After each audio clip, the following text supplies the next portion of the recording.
Well, hey everyone. This is Matt, aka Reviewer in a Bathrobe, and this is Riley, and we're going to be talking to you a bit about the streaming and movie industry right now. I don't know much about it, but what I do know about it, I will try to give you a little advice about it and how everything seems to be going downhill.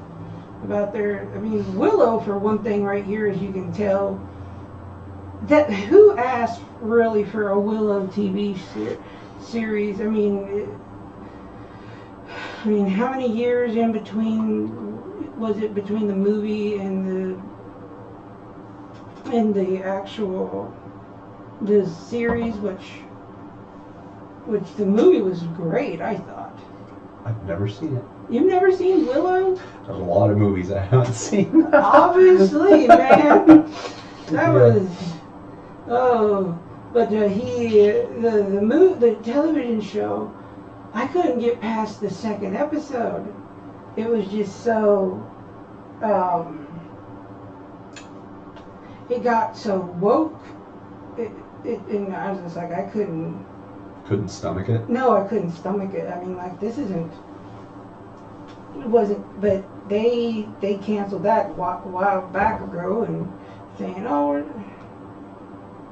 so what does the article say about that? Right now it just says Warwick Davis and the Disney Plus TV show Willow, less than 12 months since it was released, it has now been removed from the streaming service. Yeah. So within a year it was removed. That's another thing these streaming networks are doing. They are removing things permanently from their streaming network. Not only are they not going to make new content, but they are removing it.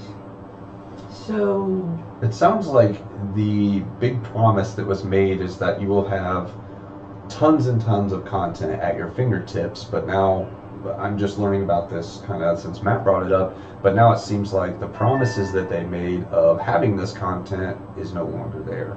So what are some of the shows that you've noticed that you can't find anymore? Well, I haven't found them yet because I'm not a big watcher of certain things, because I would just get certain networks just for it. Okay, if they're going to bring out this show. But one program I am very disappointed in that they're not coming back was Star Trek Prodigy, and they were scheduled to make a second season, and I thought it was a good show. But then they said, oh, there were people that wasn't, because they didn't know. They said, oh, we don't know. Is this for kids or is this for the diehard fans? Like, well, why not be for both, And that was the Star Trek Prodigy, right? Yeah, it was more for, it was like animated. That was the one that you've recommended to me, right? Yeah, because he's got a 2-year-old son, and I thought, well, maybe that would be a good way to get into Star Trek. Mm-hmm. And it's more of a show about people coming together, trying to work together through adversity, and as something's trying to chase them. It actually, what it reminded me of? It reminded me of Farscape in a way, but on a lower level, like for kids and stuff. So would you kind of compare that to how I'm a Star Trek guy, a Star Wars guy, and Matt is more of a Star Trek guy, yeah. But he knows more about Star Wars than I know about Star Trek. But would you consider Prodigy to be similar to the Clone Wars in a sense, as far as it could be for it could be for both? Is that kind of what you're? Yeah. So I would say definitely for it. But if I would say it's anything, not like the Clone Wars, more like oh, what was that last one that came out? Rebels. Rebels is So it's more along the lines of like Rebels. more like Rebels, because these are, they found the ship and then they're trying to get back to the Delta, Alpha, Delta, I can't remember. I think they're in the, whichever quadrant it was. But, and along the way, they're being chased by this guy.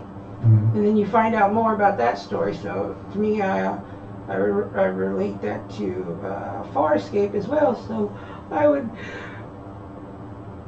relate it to Rebels, and then So you're also saying if I wanted to go now watch Prodigy, it's not able to be found? I think, let me go on there. I think you have a limited amount of time. Let's see here.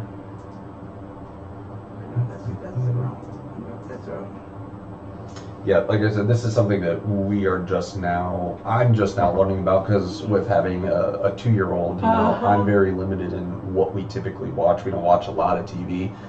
We watch a lot of like Superhero Squad, Spidey and His Amazing Friends. We watch, PBS type stuff. So we don't really venture out into the streaming stuff as much. But one of the things I've wanted to see was The World According to Jeff Goldblum. Have you seen any of that? It was a series that name sounds familiar. I saw that's something that got pulled off.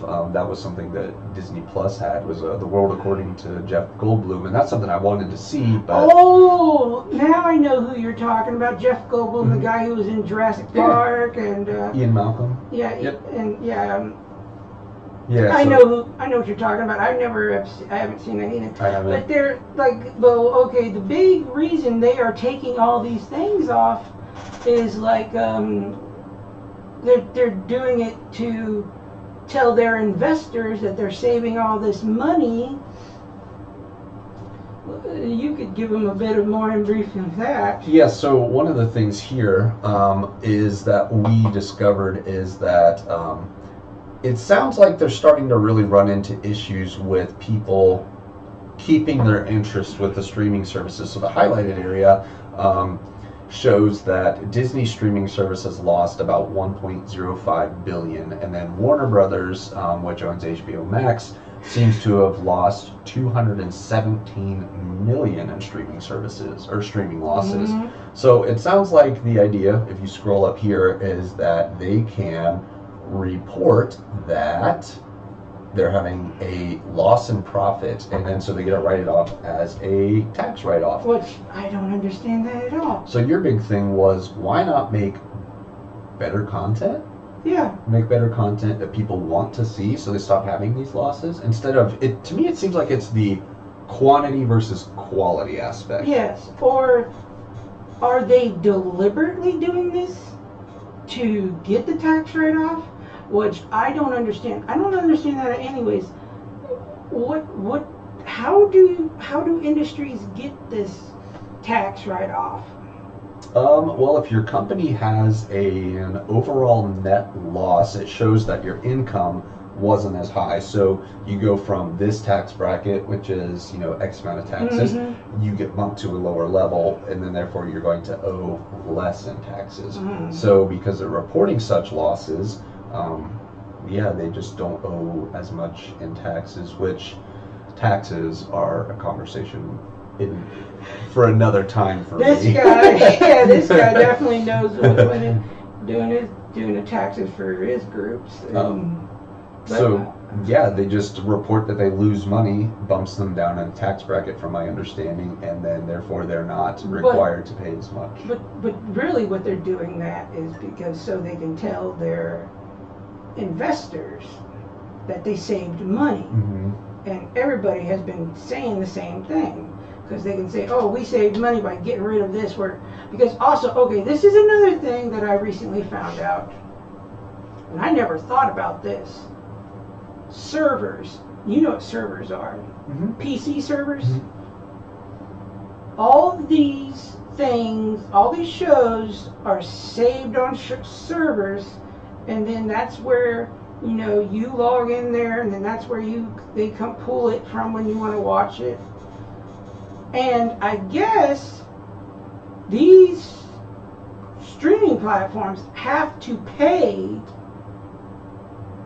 these streaming The servers for the servers companies for hosting that. And so that may be another reason why they're pulling them off there. I mean, it's not like back in the day where, oh, well, I'll just watch it on cable, and if you miss the show, you miss the show, or you can't miss that. And then maybe when they came out on DVD, you could rewatch it or not. But I tell you right now, buy the physical media. This is going to be a bigger reason for people to want to be buying physical media. I tell you, I thought it was so weird when I saw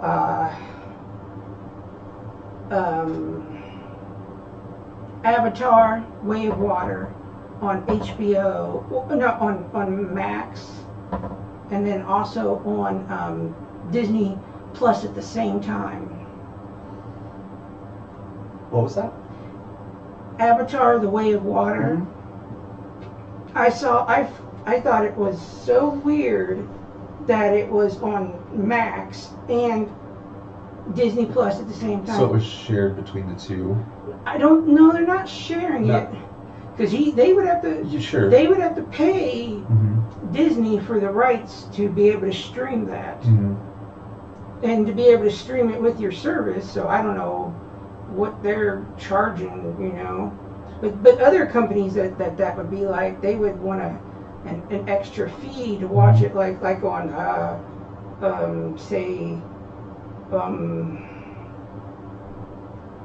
like Amazon or some place like that. They would want you to pay an extra fee to be able to watch that on there. When like, okay, if you got Max, then you can watch it with your service. So why is that? Are you like doubling down or something? I don't know. Well, this, gives an example here of Tubi, which I believe we have Tubi. We don't really use it a whole lot, No, I don't. but it says that it's now streaming Westworld and F-Boy Island, which I have no idea what that is. I'm not. I know what Westworld is. And it sounds like so now they're being shopped around and sold. But I do want to go back to another thing you talked about. You said get the physical copies, right? Yes. Well, I am also understanding, and this article is from The Guardian, which I do like The Guardian. It's a very neutral source as far as like whether it's right-leaning, left-leaning. To me, The Guardian is I just like its content. But it's saying these physical copies are actually not even being able to be found sometimes. Really? Like sometimes these. I definitely am going to be purchasing some now. I mean, there's sometimes. What I mostly like to do is, you can say maybe I'm lazy. I don't know if I'm lazy, but also that even goes into another detail. If you can get the copy with the digital download, that's better. But then there you go, another thing. There's another thing I found out. They may get rid of that for you too, because they said technically you don't own this. You are renting it. I'm like, what? I thought I paid for this. I mean, like, just, there you go. There's what you get for being lazy, not wanting to pop in a disc. Yeah, I was reading somewhere on this same article, though, that, the physical copies just are not there. I can't find it at this moment. But, like, they are referencing a movie from the Disney Plus, 1971. It's $1 Million Duck. Have you ever heard of that movie?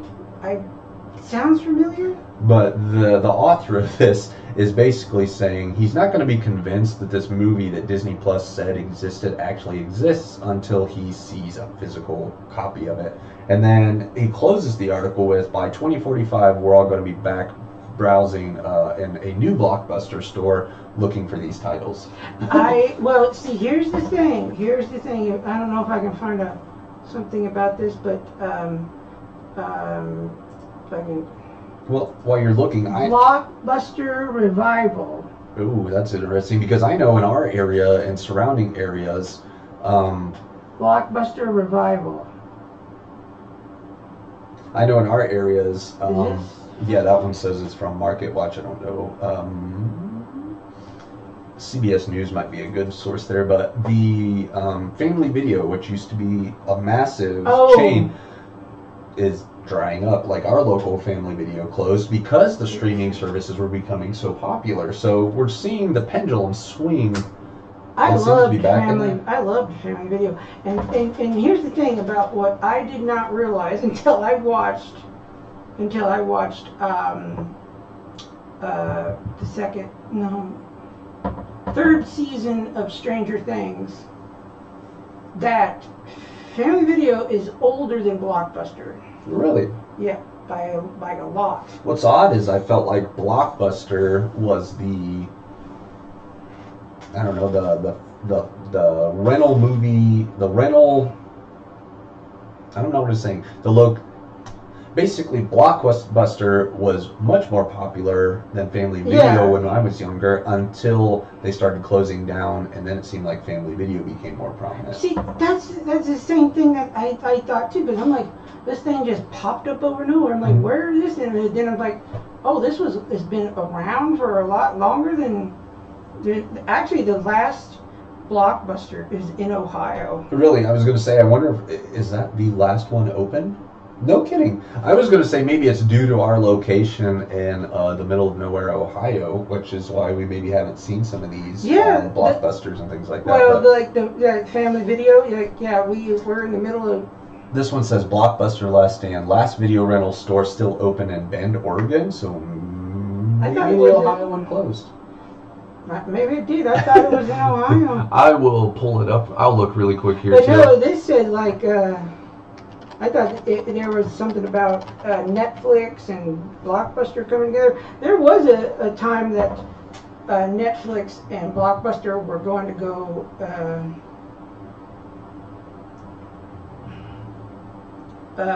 in partner together. There's an article here from Newsweek that says, and this is from last November, is the last Blockbuster still open? The truth about Netflix show location. But yeah, it looks like the last Blockbuster is not Ohio, it's Bend, Oregon is what I've seen right now. So that's the TV show. there's a TV show about it? Yeah, on Netflix. See, I am so behind on some of these shows that are going on. I never watched it. I just know it existed. But yeah, it's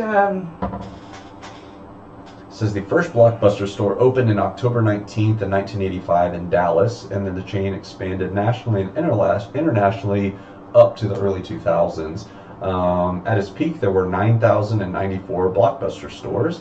But with like what we're talking about with the streaming services, do you remember Redbox? Yeah. Redbox, You can still see it. You can still find them. But Redbox was like what I feel like the intermediary between the streaming services and then the video locations. Well, there was before Redbox. There were Netflix, and you could like subscribe to them, and then they would send you. It's kind of like GameFly, right? Yeah. Do you remember GameFly? Is that still a thing? It was like you could rent it and then you could borrow the game as long as possible and send it back. Yeah. But yeah, I do remember that. So Netflix started out as a rental service. Yes. And then it slowly moved to this streaming. But it said They wanted to partner with Blockbuster, but Blockbuster basically laughed in their face. It said, and this is again from 2019, but it says the store in Bend, Oregon became the final Blockbuster in March of 2019. So that was a while ago, I guess. But following the closure of 2 of the changed locations in Australia, so it sounds like Oregon was the last one, and then there were 2 in Australia, making it 3. But yeah, I feel like the decline in physical rental locations. Is there a privately owned Blockbuster in Ohio? What is this? Let's see here what you come up with. Scroll down. It looks like it's all. Hold on here. Oh no, that one looks like an article from 2011 that looks like Blockbuster stores in Kettering and one in Fairborn will close next month. Okay. So in 2011, so that was a long time ago. Long time ago. But here's some other stuff about the streaming network that I found out about. But no, they're taking all these stuff off. Like you said, they were taking the like Prodigy, which first of all, that's about the best Star Trek series I have seen in a long time. I remember you saying that you felt like it captured the true essence of what Star Trek should be about. Yeah. The aspect of hope. The other stuff just was not. It wasn't. It's just not there. I'm like. I remember as a kid, one of my coolest things to do was to go into a video store and browse around, and then we'd go home and watch a movie Friday night and have popcorn, and we'd watch the second movie Saturday night, and then Sunday our family tradition was we would always have pizza, and we would usually return the videos on Sunday and stuff like that because they had, like, you know, the 2-day rentals and stuff. So that's what I remember as a kid, going through and being able to pick out movies, and sometimes, you know, I'd pick out a Nintendo game and I'd get up really early and play it and stuff.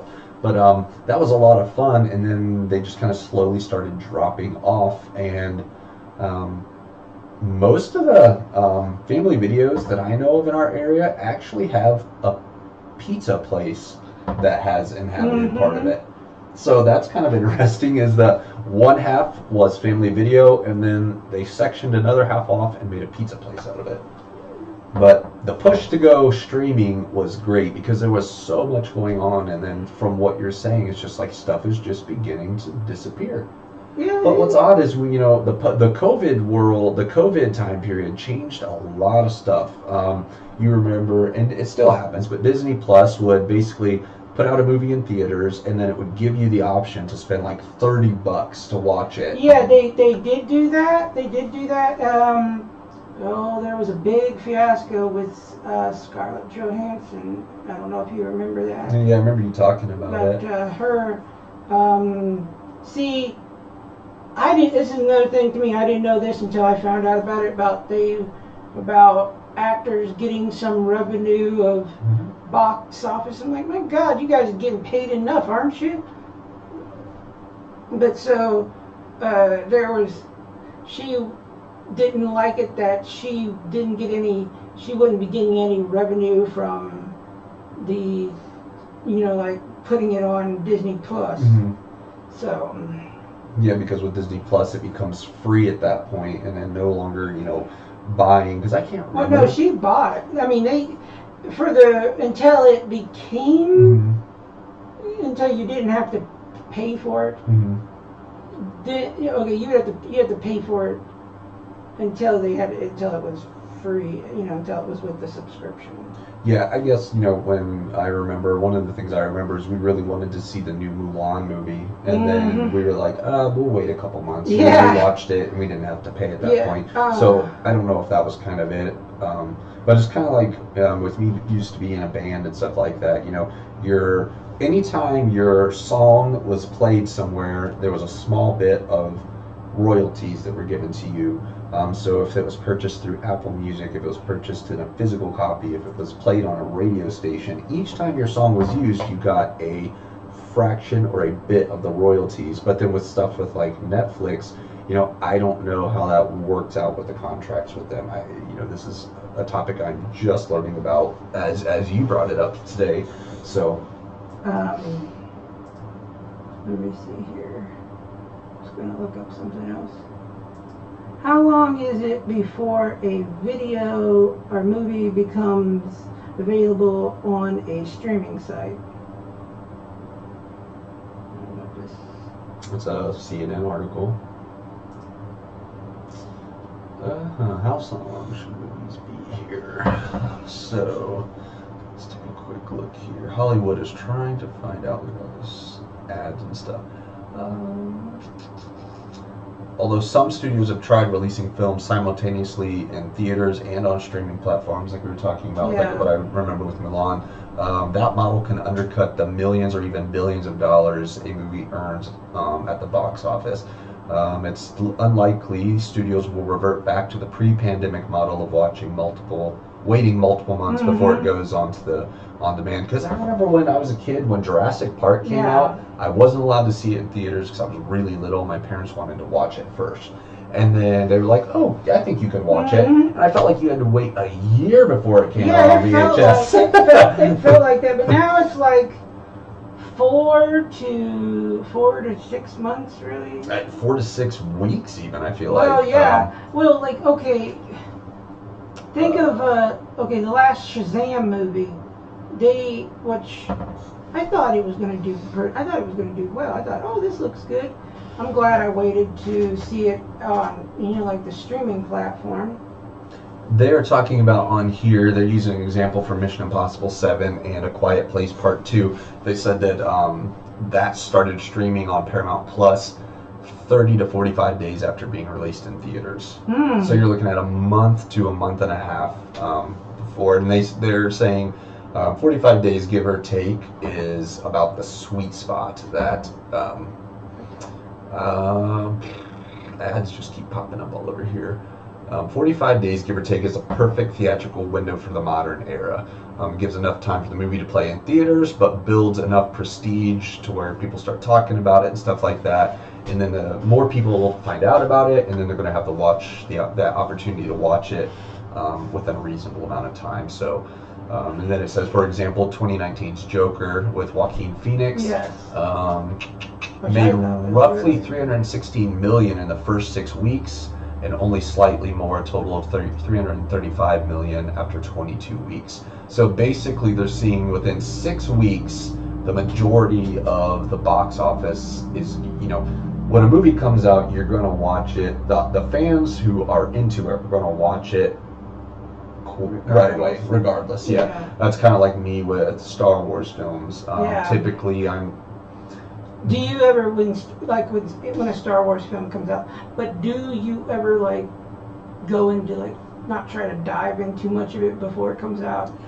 With a lot of Star Wars movies, I typically will try to refrain from digging in. I'll watch a trailer, get my goosebumps going, get my excitement, and then I don't read anything about it. And usually, I don't know if this is in the screen, but I'll wear my costume, and then we'll do an event on basically promoting it. So I've been to different movie theaters all over Ohio with our costuming clubs. He's official Mandalorian. And so I remember Rogue One, we did a big presentation and we were all in costumes and we interacted with fans and stuff.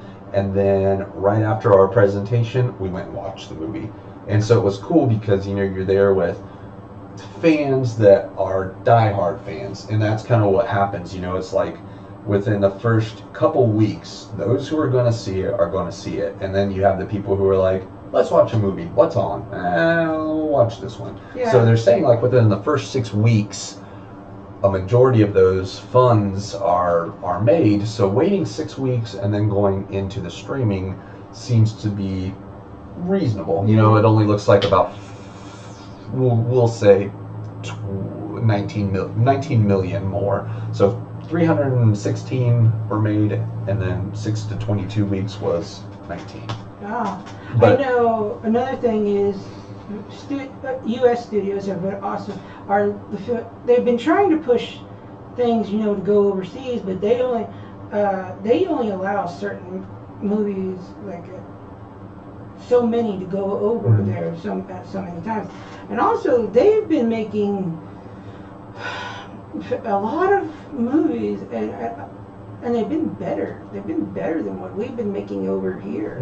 So the overseas movies you feel like are doing better than the ones here? Well, if you're talking about, if they were in English, a lot of them, if they were English dubbed or something, or something like that, I would watch them. I mean, I know a lot of them that they've made are sci-fi or something. I know Netflix has, I don't know really if it's an American company or what, but anyways, they've made a lot of anime, and they've made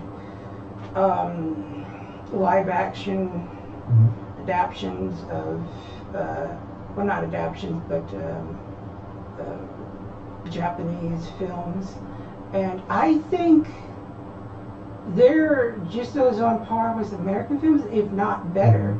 I know we've talked about that, some of the adaptions from comics, and you know more about the anime than I do, but like it's like when, if anybody's watching and has seen, because I've seen it, the Dragon Ball movie, we've talked about that, was an epic failure, you know. Yeah. I was told, do not watch Dragon Ball, and I did. Dragon Ball, what was it called? Dragon Ball Evolution? I don't remember. It I was can't so remember. terrible.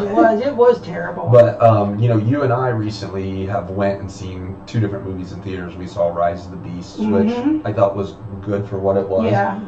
And then what was the other one we saw that we was? saw it was based on a anime. It was Knights of the Zodiac. Knights of the Zodiac, yeah.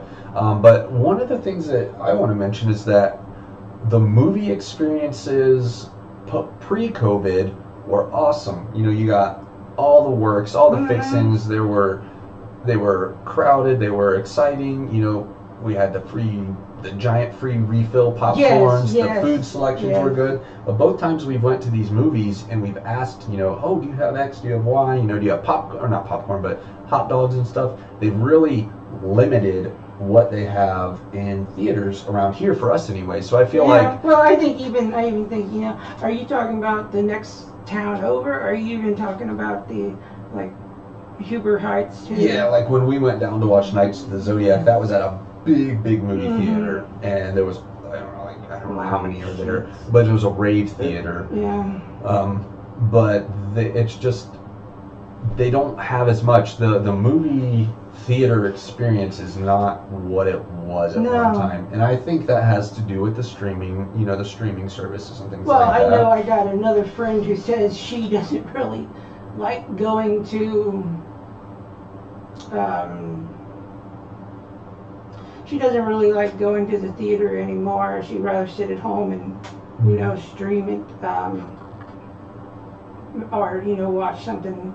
And I'm like, okay, I don't mind that. I wouldn't mind doing that, but I mean, it would be, to me, going to the movies was always like, okay, this is something we can get out and go and do something like you know, bowling or something like that. I don't know what you think about that. Yeah, because like when I was younger, one of my favorite things to do was to go to, we still are fortunate to have a drive-in theater here. Yes. But I remember it was dark, it was grainy, you had to use that little speaker box that you put right inside your window, and the audio quality was terrible, but I have a lot of memories of that. And now I don't feel like you get that experience to stream at home. Yeah, you don't get that type of, well, see, me in the last 2 years, our drive-in theater really actually started to pick up. It has. And I didn't really get to go. I went maybe a little bit when I was a little thing, but not as much as I would have liked to. I remember the first time I was at the drive-in theater, and I think we saw, it was a movie that had, oh God, who's that guy in the Back to the Future movies? Do you remember him? Not Doc Brown, right? No, not Marty McFly. Marty, yeah. Whoever he is, I can't remember remember his name. Anybody on there who knows what Marty McFly's real name? I think Fox. Michael J. Fox. Michael J. There Fox. it is. I don't know why it took me a second. Yeah, Michael J. Fox. He was in the film, but it was about the movie was about Ghost. It was about Ghost and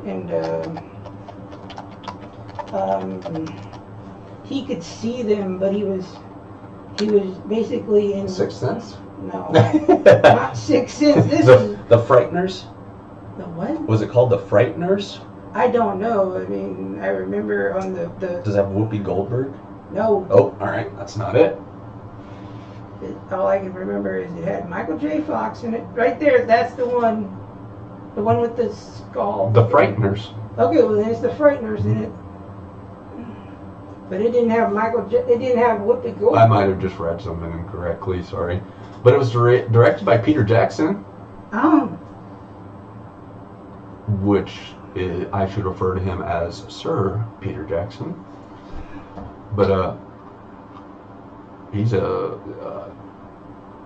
fantastic director, obviously, because Lord of the Rings and stuff. But I remember as a kid, The Frighteners.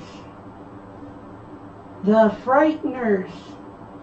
I remember as a kid. I was talking and it picked it up. Sorry, I'll type it in for you. That's fine. But I remember as a kid that I grew up in the time of the Star Wars prequels. Love it or hate it, I have a very, very fond memory of watching Episode 1, The Phantom Menace, in theaters on a big, big screen because pod racing. This is pod racing. That was so awesome in theaters to see them winding through everywhere, the big explosions, big things. And I'm not sure it would have done it for me at home. No, it wouldn't. But that's actually the only movie in a theater I've ever fell asleep on. Was Episode 1? Yeah. I think even then my mind was saying, okay, something's wrong with the CGI here, especially when it got to the drones, the little battle droids, and lined up with the Gungans. Mm-hmm. Or maybe it was just too long, Yeah. 3 hours. That's a long time for. I don't know how old I was then. I was about maybe 12. Yeah, maybe I was too. I remember. I know we're the same age now. Yeah, but I mean, it's just streaming is great for what it is. For those who like to stay in, I'm glad that there's options, Yeah. But for people who want to go back out and who want to see these things in person, I don't know, the feel is just not there anymore. Mm-hmm. But going back to the original discussion of streaming and stuff, I was pretty young when I saw this. and this is another movie that I haven't seen. Matt has a list of movies that he has seen that he loves. Yeah. Well, like I've told him. I told him I was a boob tube child, and because I don't know, that's a real term. I mean, it's I just plop the baby down in front of the TV here. This will keep you entertained, distracted for a while.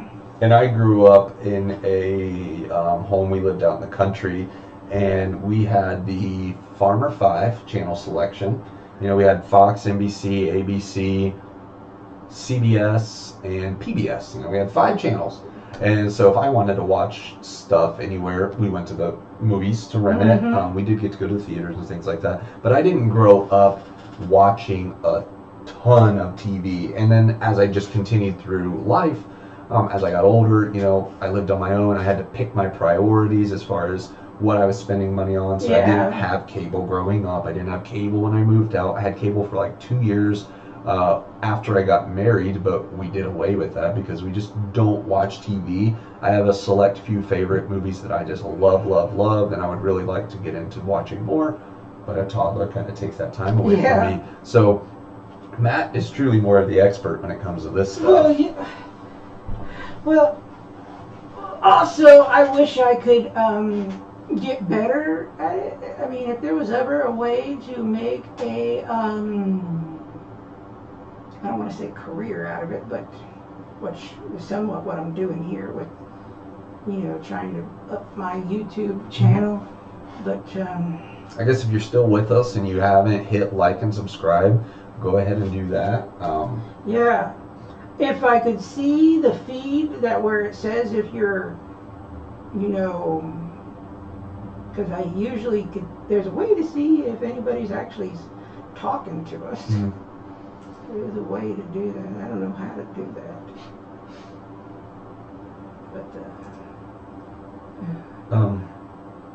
But well, do you have any more thoughts on? No, I don't. Kind of what we're covering here. So,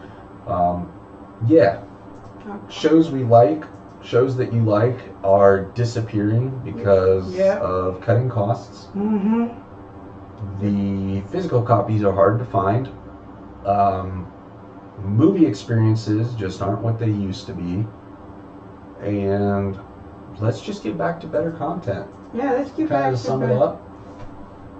Yeah, I mean, well, just one more thing I will say. then I'll wrap it up. Movie studios, and studios in general, they don't want to take risk anymore. You know what I mean? Because they'll keep rebooting every few years, same thing, or they don't want to. I can get off of this and get off of this and go. They don't want to take risk anymore, and they'll just keep rebooting things. Or if they do make a reboot, it's not any good. Like, I don't know if you ever saw the 2014, I think it was 2014 or 2016. It was 2014 RoboCop reboot. I didn't. It wasn't any good. I remember RoboCop from when I was a kid. I was always freaked out by the brain and the spine with the eyeballs in the tube. That was RoboCop 2. Yep. Yeah. I remember that, and I was always like, it gives me the weird feeling. Oh, because I was a kid. I was like, I got freaked out by a little bit. The one scene in the new RoboCop movie where they were showing. Minimize this so it doesn't do the tunnel effect real quick, if that's okay. Yeah, that they were taking. Like they were taking all the different mechanical parts off of him. Oh. And then all that was left of him was his head, one arm, one hand, and then looked like his lungs and maybe heart in there. Really? And I was like, oh my god. I was like, but I think that's going to do it for us now. And please like and subscribe and leave a comment. And bye. Thanks for watching. Oh, and if you like Buc-ee's, see Buc-ee's. I've never been to one. As much as I've traveled and toured with being in a band and stuff, I've never stopped at a Buc-ee's. You say it's like the size of a Walmart. It's about the size of a Walmart. If not, well, the one I went to was a little bit smaller, but they had a lot of things in there. All Buc-ee's. Bye.